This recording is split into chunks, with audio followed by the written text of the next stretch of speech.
frontier. Thank you kindly, as always, for stopping by. I'm always grateful. Take a look at this 1 month chart of WTI crude oil, just around the $51 a barrel level, had gotten a bit higher. On the 28th of November, I made quite a bold call when I said I did not see WTI trading above $60 a barrel under any circumstances through 2017, and I was suggesting that traders could sell calls with a $60 strike, 1 year maturity or shorter if you can to do it shorter, and pocket the premium. We've now sort of corrected after a very strong push higher to 15-month highs. Citibank have issued their FX technicals conviction calls for 2017. This is by Holger. Do take a look. Interesting, very bearish on the euro, as you'll see. Home thoughts, it's Christmas time. Yesterday I was at the Norfolk, as I tend to be more frequently now that Moshe is there. And it was rather Christmassy feel they had. They were playing Christmas carols, and there were these wonderful sort of cakes that had been made, sort of Hansel and Gretel-like. Appreciate what you have when you have it, says Social Behaviours. They're right. Georgina Goodwin, Kilimanjaro above the clouds, sunset, Tuesday motivation, Kenya pics, photo of the day, and then Vermilion Lakes, Banff, with Michael Matty, I liked as well. Political reflections, I couldn't resist this retweet from Mauri Yambo. Italian Prime Minister Matteo Renzi, who wore a bulletproof vest in State House, visit resigns. And indeed he has. But I think he's staying on for a week, if I'm not mistaken. Angela Merkel launched her campaign on Monday. I like this photograph from Libération. In the face of international uncertainty, stabilization of Europe is the first aim, says Angela Merkel. To great applause and great support at her party conference. But, as I said over the weekend, at this moment, President Putin has Fortress Europe surrounded. President Obama, we are a nation that at our best has been defined by hope and not fear. Take a look, that's a video. Then I like this photograph from Jerome Cartillier of President Obama leaving for Florida. We will stop racing to topple foreign regimes that we know nothing about, that we shouldn't be involved with, Trump said. Instead, our focus must be on defeating terrorism and destroying ISIS, and we will. Frankly, that would be quite revolutionary. That was followed through. Interesting piece on Reuters, Trump's brave new world of Twitter diplomacy.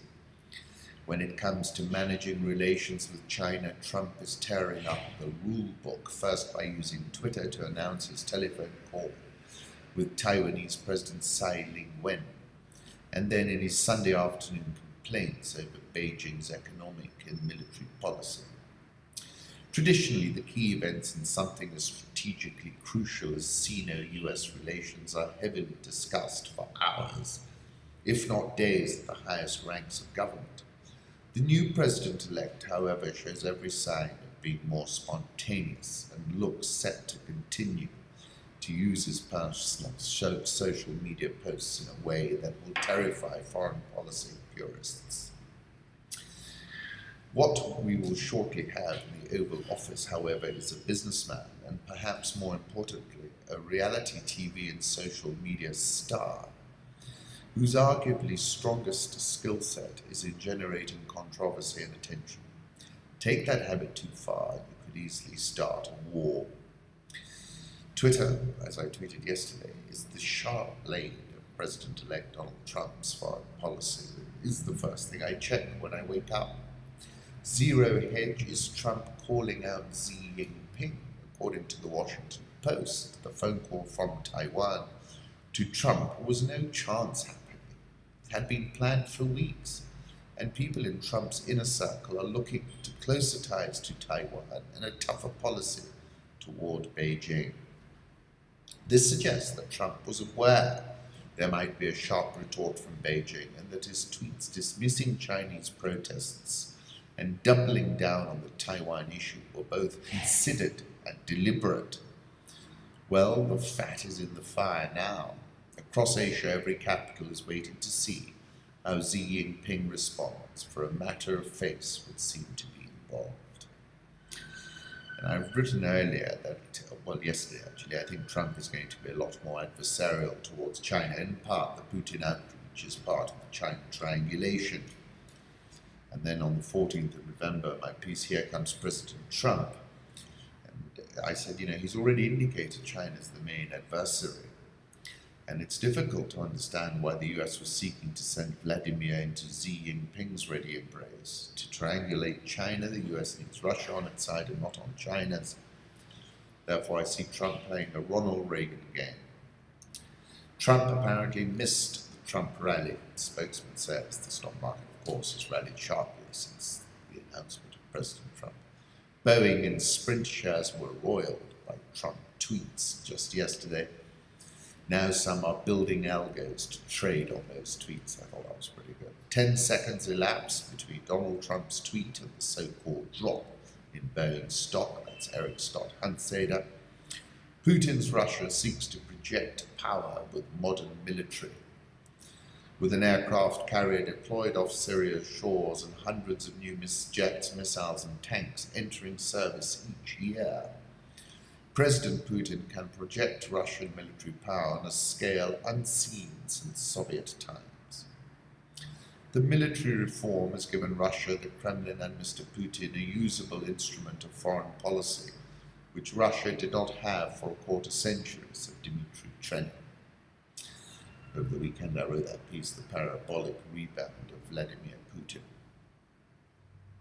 Susan Rice says we have to walk and chew gum at the same time. Reuters Jamie, UK government's Brexit policy. Pretty harsh, I thought. Euro dollar 107.20, dollar index 100.5, Japanese yen 114.33, the pound 126.54. Aussie, where we had a shocking GDP print 0.7436, staging a bit of recovery. India rupee 67.865, South Korean won 11.6780, the Rial 340.82, the Egyptian pound back below 18 at 17.9245, and the South African rand much firmer at 13.6739. Take a look at this 3-month dollar index chart. I think it's very well underpinned around 99.50 and will end at the end of 2017 at 110. Euro dollar. This is an interesting situation. Look at this chart that Jamie put out 2 days ago, and you'll see what's called a triple bottom. It's bounced 3 times off that 105 level, and that's a very powerful chart signal. And it's now at 107.22. However, a lot of people, including myself, are concerned we could see a breakdown back below parity. China FX reserves, this is via David Inglis, they've had a steep decline. And then he's put up another chart of yuan weakness against the dollar and the monthly drawdowns in China's FX reserves. Gold, last trading at, let me check that, 1168.26. Cobalt is up roughly 40% since the end of February 2016 on the London Metals Exchange. More than 55% of the production of cobalt is in the Congo. I'll come to that in a moment. Venezuela, if you think your pay rise is lousy, consider the workers of Venezuela. August 2015, I said the end is nigh for crude oil and crude oil producers from Caracas to Luanda. Sub-Saharan Africa, one of the many houses marked with the word Tutsi stands in a deserted village in eastern Rwanda from 1994. Just a few kilometers from a church in which more than 1,000 people were massacred by Hutu militiamen during the genocide in 1994. Angolans prepare for life after Dos Santos. More than 2/3 of Angolans have never known another president, as Jose Eduardo Dos Santos prepares to relinquish the tight grip on power he has held since 1979. The choice of his successor reveals much about where authority lies in the oil-rich southern African nation. 74-year-old president, rumours persisting over his health. And if you look at the photographs of him, must have a kidney complaint. He's got that yellow sort of complexion. Mr. Dos Santos has been accused by critics of overseeing the transfer of Angola's vast oil wealth to a politically connected elite and ruthlessly suppressing dissent. Alex Vines, director at Chatham House, says that while Mr. Dos Santos considered keeping the succession in the family, politics inside Angola meant it wasn't really an option. Mr. Lourenco is an MPLA stalwart. His selection by the party's ruling Central Committee signalled its growing authority after years of rubber stamping Mr. Dos Santos' decisions. Isabel Dos Santos was born outside Angola. Father leaves behind a country with thousands of millionaires, but with more than a third of its 25 million people living below the poverty line. Now appears significant that Mr. Dos Santos did not fly to Havana last week for the funeral of his old comrade Fidel Castro, especially as 1 in 20 Cubans alive today fought in Angola between 1979 and 1991. The regime will stay in power, but will have to cajole, coerce and co-opt more than it had to in the past, says Oxford University's Mr. Suarez de Oliveira. They may limp along with oil-backed loans from now till the 2017 elections.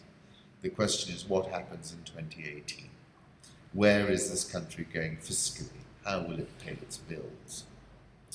Exiled opposition leader demands Congo's Joseph Kabila stand down.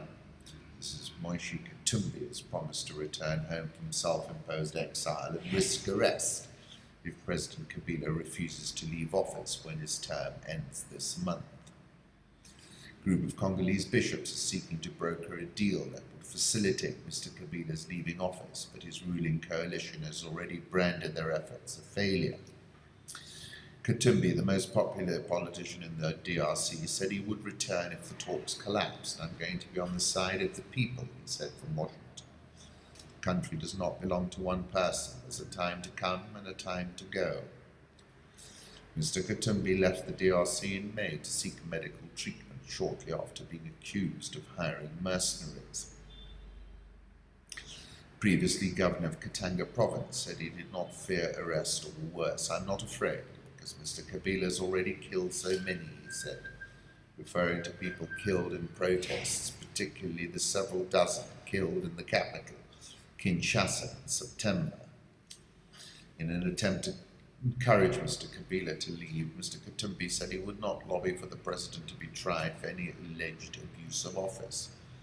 No one needs to arrest or prosecute the president if everything is done according to the constitution, he said. What's important is to have free and fair elections. Diplomats are tired of hearing he's almost about to go back, said Jason Stearns. He doesn't have a political structure in the DRC, but he has his reputation, which is considerable, and his money.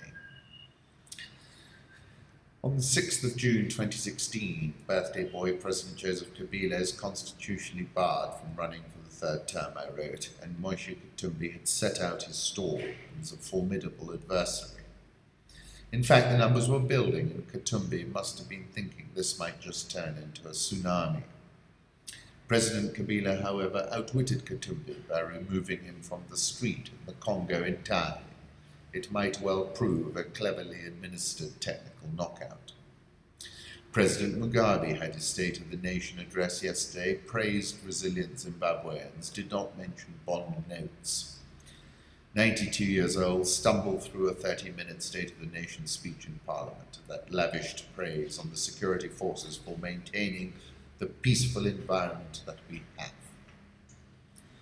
GDP expanded by only 0.2% in the period between July to September, compared with a revised 3.5% in the second quarter. This is in South Africa, much slower than expected.